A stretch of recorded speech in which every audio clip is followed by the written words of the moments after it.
Dear students, ಈ ಒಂದು ವಿಡಿಯೋದಲ್ಲಿ ಸೋಷಿಯಲ್ ಸೈನ್ಸಲ್ಲಿ ಹೇಗೆ ನಾವು ಅನೇಕ ಪಾಯಿಂಟ್ಸನ್ನು ಶಾರ್ಟ್ಕಟ್ ಮೆಥಡಲ್ಲಿ ನೆನ್ಪಿಟ್ಕೋಬೇಕು.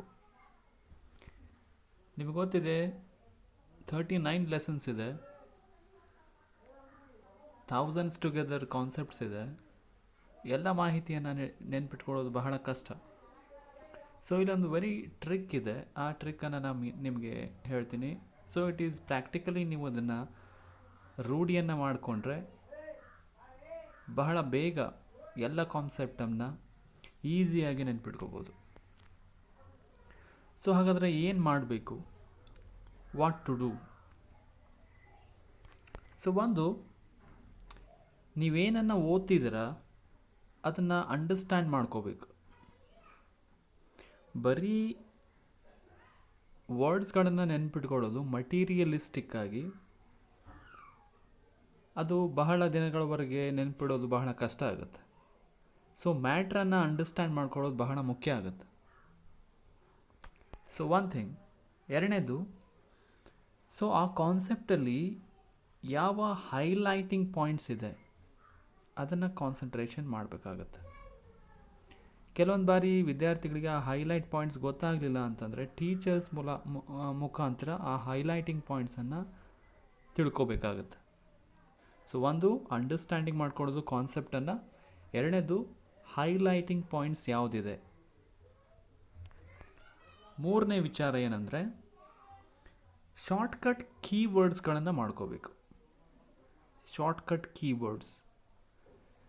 ಸೊ ಆ ಶಾರ್ಟ್ಕಟ್ ಕೀವರ್ಡ್ಸ್ಗಳ ಮುಖಾಂತರ ಇಡೀ ಕಾನ್ಸೆಪ್ಟನ್ನು ಎಲಾಬ್ರೇಟ್ ಮಾಡುವಂತಹ ಒಂದು ಪ್ರಾಕ್ಟೀಸ್ ಮಾಡ್ಕೋಬೇಕಾಗತ್ತೆ. ಸೊ ನಾನು ನಿಮಗೆ ಮುಂದೆ ಹೇಳ್ತೀನಿ ಆ ಶಾರ್ಟ್ಕಟ್ ಕೀಯನ್ನು ಹೇಗೆ ಮಾಡ್ಕೋಬೇಕು, ಹೇಗೆ ಮಾಡ್ಕೊಳ್ಳೋಕ್ಕೆ ಸಾಧ್ಯ ಇದೆ ಅಂತ.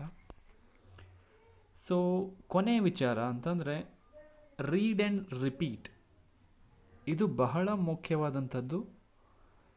ಇದು ಪ್ರಾಕ್ಟಿಕಲಿ ಮಾಡುವಂಥದ್ದು.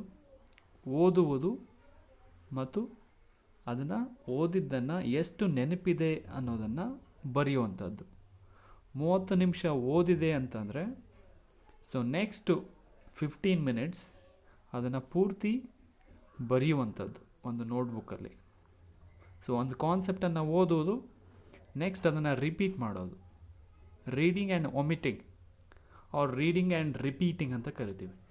ಸೊ ಅಂಡರ್ಸ್ಟ್ಯಾಂಡಿಂಗ್ ಮಾಡ್ಕೊಳ್ಳೋದು, ಹೈಲೈಟಿಂಗ್ ಪಾಯಿಂಟ್ಸ್ ನೋಡ್ಕೊಳ್ಳೋದು, ಆ ಹೈಲೈಟಿಂಗ್ ಪಾಯಿಂಟ್ಸನ್ನು ಕೀವರ್ಡ್ಸನ್ನು ಲಿಸ್ಟ್ ಮಾಡೋದು, ರೀಡ್ ಆ್ಯಂಡ್ ರಿಪೀಟ್. ಸೊ ಇಲ್ಲೊಂದು ಎಕ್ಸಾಂಪಲನ್ನು ನಾನು ಹೇಳ್ತೀನಿ ನಿಮಗೆ. ಸೊ ಒಂದು ಕಾನ್ಸೆಪ್ಟ್ ಏನಂದರೆ British education system, explain impact of British education system ಅಂತ ಇದೆ.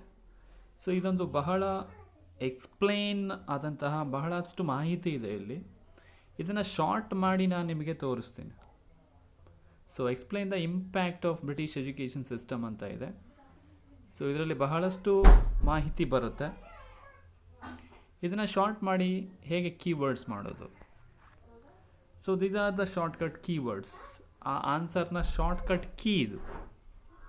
ಸೊ ಒಂದನೇ ಪಾಯಿಂಟ್ ಏನಿದೆ, development of modernity, secularism, democratic attitude, rationality, nationalistic ideas in Indians ಅಂತ ಇದೆ. ಇದನ್ನು ನಾನೇನು ಮಾಡ್ಕೊಂಡಿದ್ದೀನಿ, ಜಸ್ಟ್ ಮಾಡರ್ನಿಟಿ ಆ್ಯಂಡ್ ಸೆಕ್ಯುಲರಿಸಮ್ ಅಂತ ಮಾಡ್ಕೊಂಡಿದ್ದೀನಿ. ಸೊ ಇಷ್ಟೇ ಬರೆದ್ರೆ ಸಾಕು. Development of modernity and secularism, it's enough.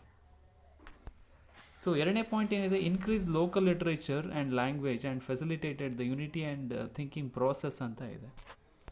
ಅದನ್ನು ಶಾರ್ಟ್ಕಟಾಗಿ ಏನು ಮಾಡಿದ್ದೀನಿ, ಜಸ್ಟ್ ಲಿಟ್ರೇಚರ್ ಆ್ಯಂಡ್ ಲ್ಯಾಂಗ್ವೇಜ್ ಅಷ್ಟೇ ಬರೆದಿದ್ದೀನಿ. ಈ ಎರಡು ವರ್ಡ್ಸ್ಗಳನ್ನು ನೆನ್ಪಿಟ್ಕೊಂಡ್ರೆ ಸಾಕು ನೀವು, literature and language. So just you have to add ಏನು ಮಾಡಬೇಕು, development of literature and development of language ಅಂತ ನಿಮ್ಮ ಪರೀಕ್ಷೆಯಲ್ಲಿ ಬರೆದ್ರೆ ಅದಕ್ಕೂ ಕೂಡ ಅಂಕಗಳನ್ನು ಕೊಡ್ತಾರೆ.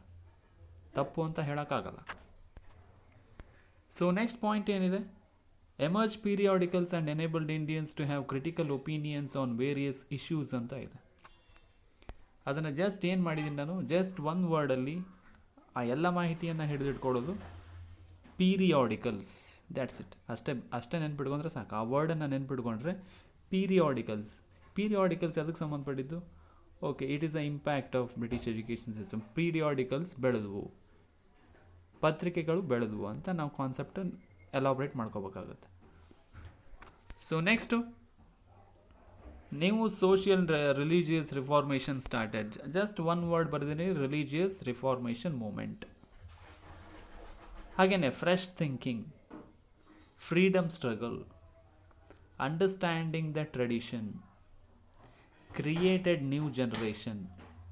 ಈ ಎಲ್ಲ ವರ್ಡ್ಗಳನ್ನು ಜಸ್ಟ್ ನೆನಪಿಟ್ಕೊಂಡ್ರೆ ಸಾಕು. ಈ ಎಲ್ಲ ಆನ್ಸರನ್ನು, ಈ ಪೂರ್ತಿ ಆನ್ಸರನ್ನು, ಇಲ್ಲಿ ಕಾಣುವಂಥ ಪೂರ್ತಿ ಆನ್ಸರನ್ನು ನಾವು ಈಸಿಯಾಗಿ ಬರಿಬೋದು.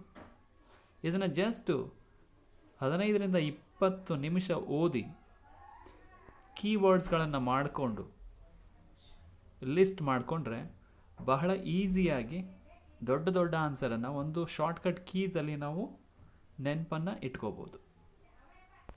So hope you understand, and practically you have to do this, then only possible to remember all the things.